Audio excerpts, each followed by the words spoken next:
अभी आपका रिकॉर्डिंग भी स्टार्ट कर दी है ताकि जो लोग वो नेटवर्क इशू हो वो लोग बाद में देख पाए। खैर, एक बार वापस से रिवाइज कर रहा हूँ इस पूरे चैप्टर के सिलेबस को। ठीक है, सबसे पहले अपन थोड़ा सा इंट्रोडक्शन वाला पार्ट देखेंगे जहां हम लोग फ्लावर के बारे में जानेंगे, फ्लावर कैसा होता है, इसका स्ट्रक्चर कैसा है, कौन कौन से पार्ट्स हैं। ठीक है, उसके बाद हम लोग male reproductive part of flower पढ़ेंगे। ठीक है, जहाँ पे एंथर, एंथर के अंदर जो भी मदर सेल्स होते हैं जो बाद में पॉलन ग्रेन बनाते हैं, उसका पूरा सीक्वेंस के साथ पॉलिनेशन मतलब फॉर्मेशन ऑफ पॉलन ग्रेन। फिर अपन फीमेल रिप्रोडक्टिव पार्ट पढ़ेंगे जहाँ पे कौन कौन से ऑर्गन्स हैं, फॉर्मेशन ऑफ एम्ब्रायो सैक पढ़ेंगे। फिर अपन फर्टिलाइजेशन पढ़ेंगे। बट अगर आप एक स्टेप और सोचिए तो फर्टिलाइजेशन से पहले हमें पॉलिनेशन कराना पड़ेगा, यानी जो पॉलन ग्रेन बना है उसको एंथर से स्टिग्मा पे पहुंचाना पड़ेगा, क्योंकि जब तक गैमेट एक साथ पहुंचेंगे नहीं फर्टिलाइजेशन होगा कैसे। फर्टिलाइजेशन होने के लिए सबसे पहले गैमेट का साथ आना जरूरी था। अगर आपको याद आ रहा हो, ह्यूमंस में भी ऐसा हुआ था, पहले इंसेमिनेशन हुआ था ताकि स्पर्म एक के यस पास जाए, उसके बाद ही फर्टिलाइजेशन और आगे हो रहा था चीज। ठीक है, यहाँ भी सेम चीज होगा, पहले फर्टिलाइजेशन होगा, सॉरी पहले पॉलिनेशन होगा फिर फर्टिलाइजेशन।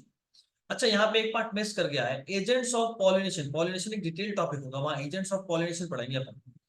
ठीक है, एजेंट्स ऑफ पॉलिनेशन में हम लोग पढ़ेंगे कि पॉलिनेशन कैसे कैसे हो सकता है। वाटर से हो सकता है, एयर से हो सकता है, बायोटिक एजेंट से यानी लिविंग एजेंट से हो सकता है, जैसे इंसेक्ट, एंट, स्क्वेरल, रैट, बैट, बटरफ्लाईज। फिर तुम्हारा हनी बीज, हनी बीज तो सबसे बड़ी पॉलिनेटर है। ठीक है, उसके बाद अपन पढ़ेंगे फर्टिलाइजेशन, जहां अपन पढ़ेंगे एक्चुअल प्रोसेस ऑफ फर्टिलाइजेशन में कैसे क्या होता है, किस तरीके से पॉलन ग्रेन से पॉलन ट्यूब बनता है, जाकर मेल गैमेट को फीमेल गैमेट तक पहुंचाता है। डबल फर्टिलाइजेशन और ट्रिपल फ्यूजन, वहां पे दो इवेंट्स होता है, उसके बारे में जानेंगे। देन विल मूव, अब देखो हमारे पास फर्टिलाइजेशन भी हो चुका है, then will move to post fertilisation event, जहां पे हमारा फर्टिलाइजेशन हो गया। अब बच्चे का डेवलपमेंट, प्लांट के केस में बच्चा सीड है ना, तो सीड का डेवलपमेंट कराएंगे। तो उससे पहले कि आप सीड बनाओ, पहले आप उसके लिए खाना तैयार करते हो, कि पहले एक बार उस बच्चे का खाना तैयार हो जाए। फॉर एग्जाम्पल, बीज तो बना दी, लेकिन क्या बीज अगले दिन ही उग जाएगा, कि बीज को उगने में समय लगेगा। अब ये जो बीज को उगने में टाइम लगेगा, जब तक वो उगा नहीं, यानी जब तक उसमें पत्ते नहीं आ गए, तब तक तो फोटोसिंथेसिस हो नहीं सकता। लेकिन बीज तो उतने लंबे समय तक भी जिंदा है ना। वो जिंदा कैसे है, उसके लिए अपन डिसाइड करते हैं, डेवलपमेंट ऑफ इंडोस्पर्म पहले करते हैं, कि पहले हमारे पास इंडोस्पर्म बन जाए, उसके बाद अपन चीज का आगे करते हैं। इंडोस्पर्म बन गया तो अब इम्ब्रायो बनाए, और इम्ब्रायो जब बन गया तो उसको सीड नाम के कैप्सूल में ढक दी, और जब रख दिए तो सीड बन गया। सीड को भी कवर करते हैं फ्रूट के अंदर। और अंत में एक प्रोसेस पढ़ेंगे जो कि सेक्सुअल रिप्रोडक्शन नहीं हुआ, एक्चुअली में है ये सेक्सुअल रिप्रोडक्शन, लेकिन वो सेक्सुअल रिप्रोडक्शन को मिमिक करता है, यानी सेक्सुअल रिप्रोडक्शन की तरह होता है। तो वो दो हो गया, एक हो जाएगा हाइपोमिक सेक्सुअल, एक हो जाएगा पॉली। ठीक है, यहां तक जवाब दीजिएगा एक बार, यहां तक सारे लोग। Yes sir. Yes sir. ठीक है, बहुत यस लोगों का कैमरा सर। ऑन नहीं, बहुत सारे लोगों का कैमरा ऑन नहीं, देख यस पा रहा हूं। सर। बेटा, अगर कैमरा ऑन नहीं कर सकते एटलीस्ट माइक को अनम्यूट रखो ताकि तुम लगातार बात कर सको मेरे से। ऑनलाइन क्लास इतना भी आसान चीज नहीं जितना तुम लोग सोच रहे हो। मेरे से इंटरेक्ट करना बहुत जरूरी है, वरना नींद आना चालू होगा और अचानक से सो जाओगे, और फिर होगा कि क्लास ही पूरी। दूसरा चीज, सबके यहाँ टेबल और चेयर है, एक बार सब लोग बताना। Yes yes sir. Sir. Yes sir. अगर है ना तो टेबल चेयर पे यस बैठो। सर। बेड के कंफर्ट में मत आओ, पढ़ाई कभी भी कंफर्ट जोन में नहीं होता, याद रखना। अगर आप ये सोच रहे हैं ना कि एकदम कंफर्ट जोन में बैठकर आप काम कर लीजिएगा, इम्पॉसिबल है। कंफर्ट जोन में कभी कोई अच्छा काम नहीं कर सकता, बड़ा काम जब कभी भी होगा ना बेटा, वो कंफर्ट जोन के बाहर होता है, तो कंफर्ट जोन के बाहर निकलिए। चलिए स्टार्ट करते हैं।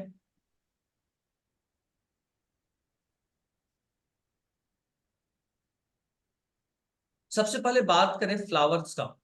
सब लोग रेडी है ना? Yes sir. कौन है क्लास में, एक बार नाम। Yes sir. Yes sir.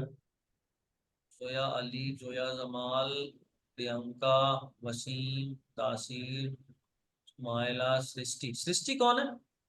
Mute करना एक बार। Yes, sir. अच्छा, ठीक है। फिर ये रियलमी RMX, ये तो आशीष है ना सर, रियलमी Yes, sir. पे अपना नाम नेम कर लो यार, अब रियलमी रियलमी नाम रखे तुम्हारा। फिर एक मोटोरोला भी है, मोटोरोला मोटो G54 5G 5G। पढ़ लो, बताइए भाई साहब मोटोरोला कौन है?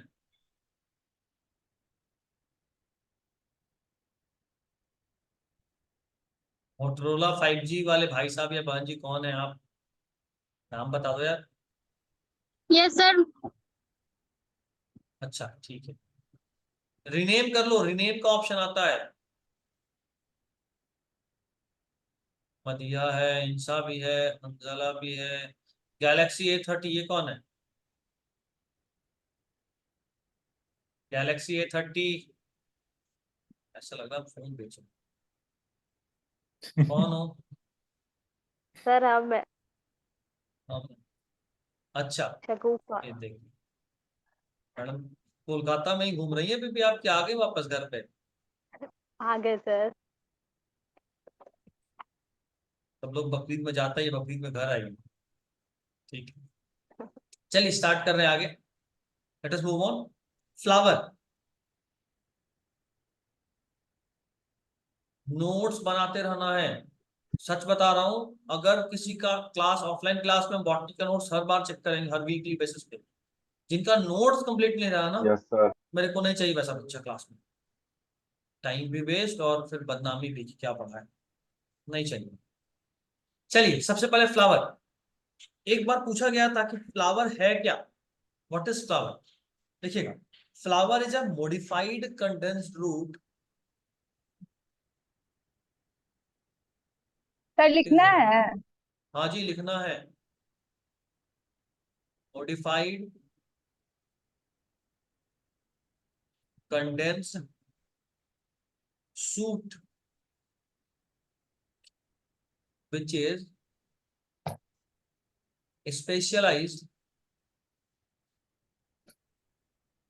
which is specialized to perform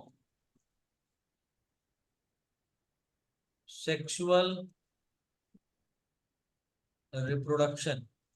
यहां से एक सवाल ऐसा होता है, फ्लावर है क्या? मॉडिफाइड रूट है, स्टेम है, लीफ है, सूट है। तो आपको याद रखना है ये एक मॉडिफाइड सूट है, और एक्चुअली में इसको बोलते हैं कि एक कंडेंस भी कर गया है। यहाँ पे ऑलमोस्ट हर तरह का टिश्यू होता है जो बाद में अलग अलग चीज बनाता है। ठीक है,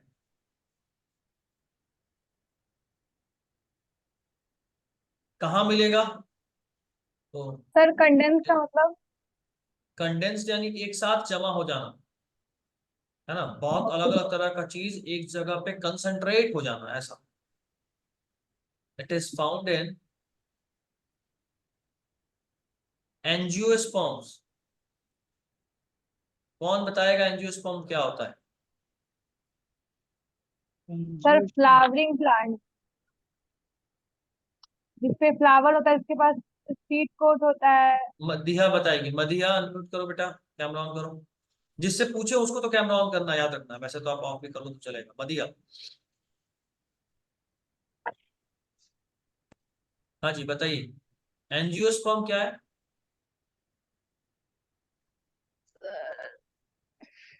हम्म, अच्छा, प्लांट का क्लासिफिकेशन थोड़ा भी याद है? प्लांट को किस किस बेसिस पे क्लासिफाई करे थे, मतलब कितने ग्रुप में करे थे? Yes sir. जिससे पूछे पहले वो बताएगा। मदिहा,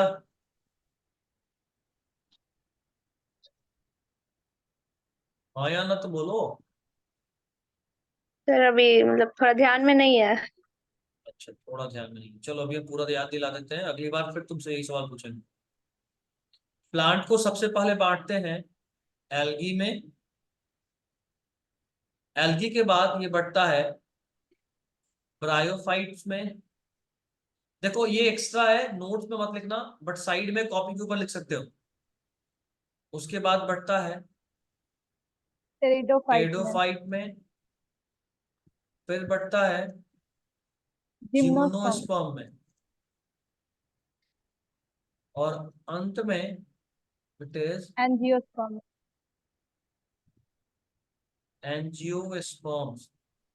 सुनिएगा, एल्गी बहुत ही प्रिमिटिव था, लीफ रूट स्टेम कुछ भी नहीं था। ब्रायोफाइट में भी लीफ रूट स्टेम कुछ नहीं था, लेकिन root like, leaf like, stem like structure आ गया था। ये दोनों ही पानी में था। एल्गी तो कंप्लीटली पानी डिपेंडेंट था। ब्रायोफाइट को amphibians of the plant kingdom बोलते हैं, अगर कुछ याद हो किसी को तो। ठीक है, amphibians of the yes. Plant kingdom बोलते हैं। उसके बाद आया टेडोफाइट। टेडोफाइट ऑलमोस्ट बाहर आ गया था, पहला लैंड प्लांट था। ठीक है, टेडोफाइट ही बाद में कोल्ड डिपोजिट से सब बनाया है। ब्रायोफाइट का भी कुछ रोल है, बट टेडोफाइट का भी रोल है।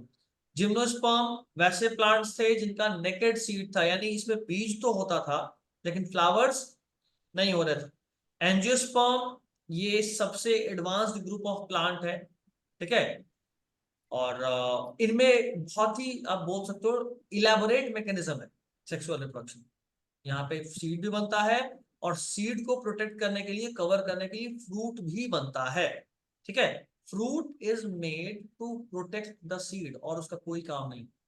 ठीक है, एक उसका सीड डिस्पर्सल भी रोल आता है, बट वो उतना सिग्निफिकेंट नहीं।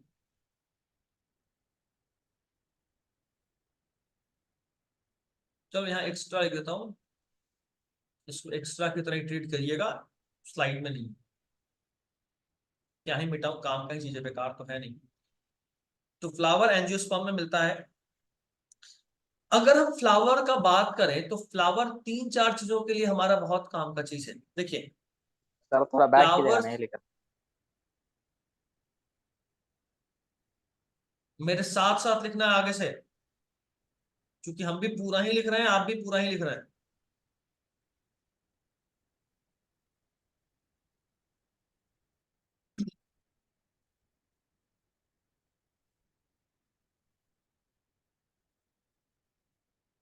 अंजला, लाइट कटा हुआ है क्या बेटा? लाइट नहीं है। हाँ देखो, आकिब का तो नाम भी नहीं लिए थे। इससे ही समझ में आ रहा है तुम यहाँ ध्यान नहीं दिए थे। हो गया सर।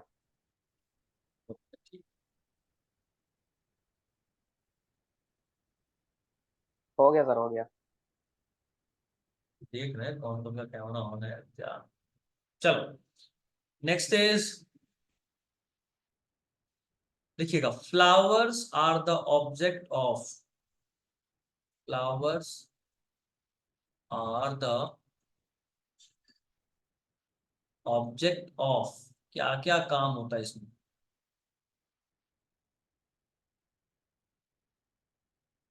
सुनो, क्या इसका नाम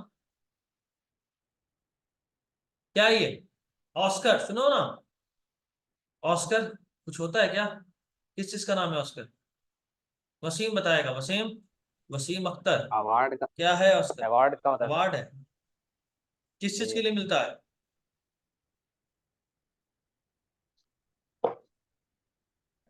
नहीं ये पता सर। लीजिए, नहीं पता, ठीक है, न्यूज़पेपर गलती से पढ़ लिया कीजिए। O is for ornamental. Flower का ऑर्नामेंटल वैल्यू होता है। ऑर्नामेंटल वैल्यू का मतलब कि फ्लावर को सजावट के काम में लाते हैं। किसी का शादी विवाह है तो सजा रहे हैं, घर का गृह प्रवेश है घर सजा रहे हैं, पूजा सजाते हैं। ऑर्नामेंट सजाने के काम आता है। तो flowers are the object of ornamental value. S का मतलब है सोशल।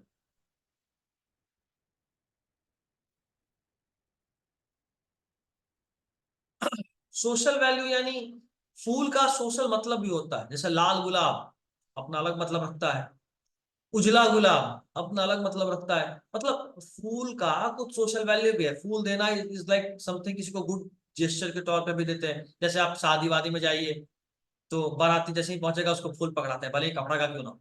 उसका कुछ गेस्चर, उसका कुछ मतलब है, सोशल वैल्यूज।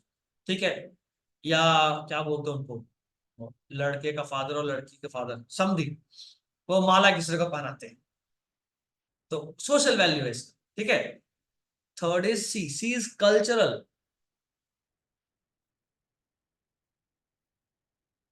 कल्चरल वैल्यू, फूलों का कुछ कल्चरल वैल्यू भी होता है, यानी कुछ फूल्स ऐसे होते हैं जिनका कुछ कल्चर का पार्ट है।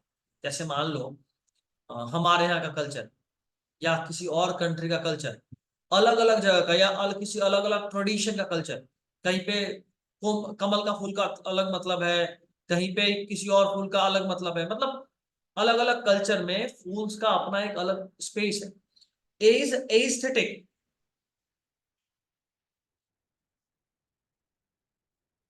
एस्थेटिक वैल्यू कई बार ना कुछ चीजों को बस खुशी देता है। जैसे मान लो आप कभी फूल कोई आपको दिया और बहुत अच्छा माना था, आप पूछोगे मजा आ, this is what we call as aesthetic value, है ना, एस्थेटिक। फिर आर इज रिलीजियस वैल्यू, फूल का रिलीजियस वैल्यू भी होता है।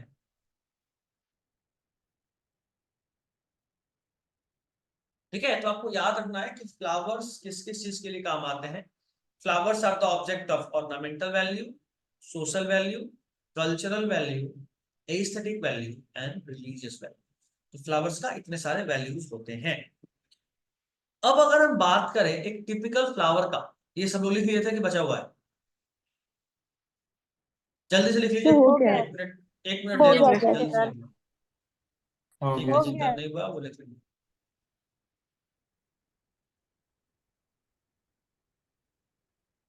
दृष्टि का कैमरा ऑफ है, मदिया का ऑफ है, नंदिनी का ऑफ है, इंसा का ऑफ है, और किसका ऑफ है?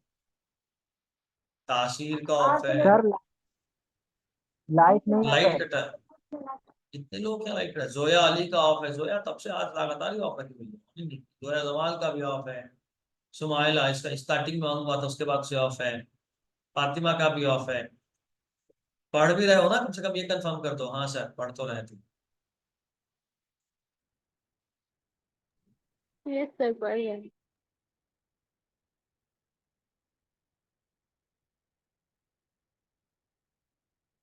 तो अभी क्लास वाइन कर रहे हैं, वाह, क्या के बच्चे, इतने तेजस्वी बालक है कि क्या ही कर।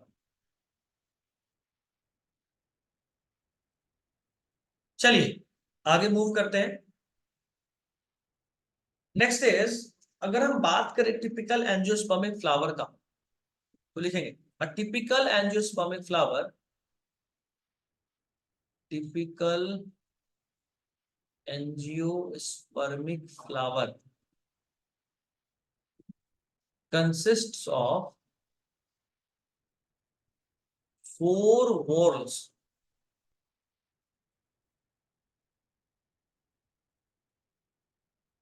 4 वर्ल होते हैं उसमें। You know what is whorl? ये फ्लोरल अपेंडेजेस का एक साथ यू कहो कि 4 पार्ट है, ठीक है, जो कि 4 वर्ल्स, इसमें ही कंटिन्यू करता हूँ, which are which are attached on thalamus or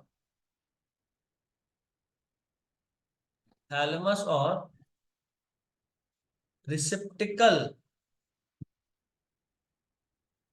of flower।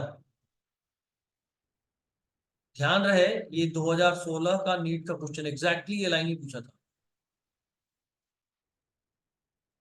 अच्छा, ये जो एमडी लिखता हूं ना, मेरे कॉपी में भी ये एमडी, कभी मेरे से कॉपी अगर मिलेगा तो देखोगे उसमें एमडी लिखा रहेगा। मेरा मेरे लिए एमडी का मतलब है मेडिकल, ये कोडिंग है मेरा।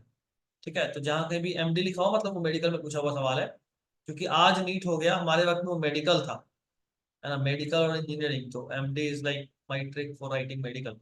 ये एग्जैक्टली ऐसे ही पूछा था, the whorls of angiospermic flower are attached to dash of flower, और ऑप्शन था थैलेमस और रिसेप्टिकल, वनली रिसेप्टिकल, इस तरह से करके। तो ध्यान रखिएगा, थैलेमस या रिसेप्टिकल दोनों एक ही बात है। क्या होता है वो भी हम लोग आगे डायग्राम में जान लेंगे। पहले तो ये 4 वर्ल हैं क्या, वो देखते हैं। द 4 वर्ल्स आर, क्या क्या हैं? देखो अगर हम किसी फ्लावर का बात करें ना बेटा, जल्दी लिखना, 4 मिनट बचा हुआ अप्रॉक्स, उसके बाद मीटिंग ऑटोमेटिकली एंड हो जाएगा। फिर अगर छूट गया तो छूट ही जाएगा, इसलिए साथ साथ लिखना और जल्दी लिखना। एक है नॉन एसेंशियल वर्ड,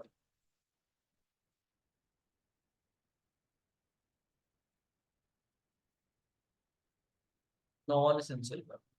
और एक होता है एसेंशियल वर्ब। नॉन एसेंशियल यानी जिसका रिप्रोडक्शन में डायरेक्टली कोई लेना देना नहीं है ना। Excuse me do sir, not, हाँ जी बेटा। सर इसको होल पढ़ते हैं। Whorl, whorl, WHORL, world, whorl. हाँ, वर्ल्ड के ठीक है, बदले वर्ल। ओके।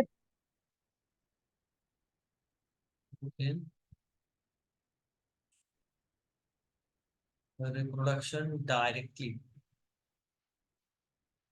राइटिंग पे ज्यादा ध्यान नहीं दे रहे, इग्नोर कर रहे हैं, टाइम नहीं है अपने पास, ये लिख लेना है। Essential whorls plays direct role in reproduction, इनका रिप्रोडक्शन में डायरेक्ट रोल होता है। नॉन एसेंशियल वर्ब में दो आता है, एक आता है कैलिक्स और एक आता है कोरोला, ठीक है। और एसेंशियल वर्ब में दो होता है, एक है एंड्रोइशियम एंडोमेट्रियम और गाइनोशियम। और दूसरा है गाइनोइशियम,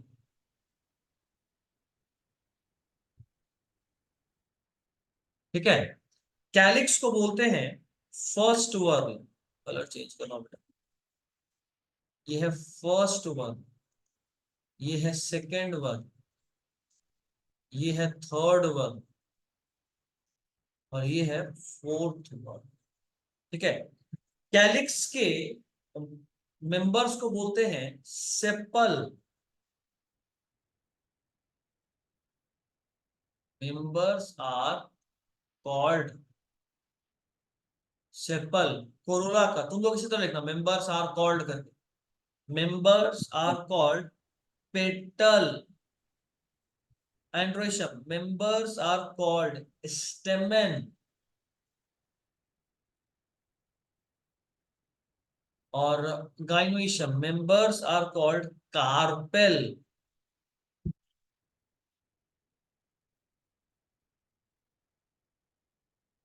बस इतना लिख लीजिए। अभी आपको ग्रुप में एक डायग्राम जाएगा, I want to draw that diagram, ठीक है। 1 मिनट में क्लास खत्म हो जाएगा आज के लिए। अभी एक और लिंक आपको भेजेंगे, बट अब पढ़ाऊंगा नहीं, अब थोड़ा सा बस फीडबैक लूंगा। यहाँ तक सर आज के लिए छोड़ो, अटेंडेंस, फर्स्ट क्लास है, यहाँ पे सब रिकॉर्ड हो जा रहा है, सर क्लास ही अटेंडेंस। रिकॉर्ड हो रहा है, क्लास ही रिकॉर्ड हो रहा है। जितनी बार हम आपका नाम स्क्रॉल कर रहे हैं, आपका वीडियो और आपका नाम सब कुछ मेरे पास रिकॉर्ड हो रहा है,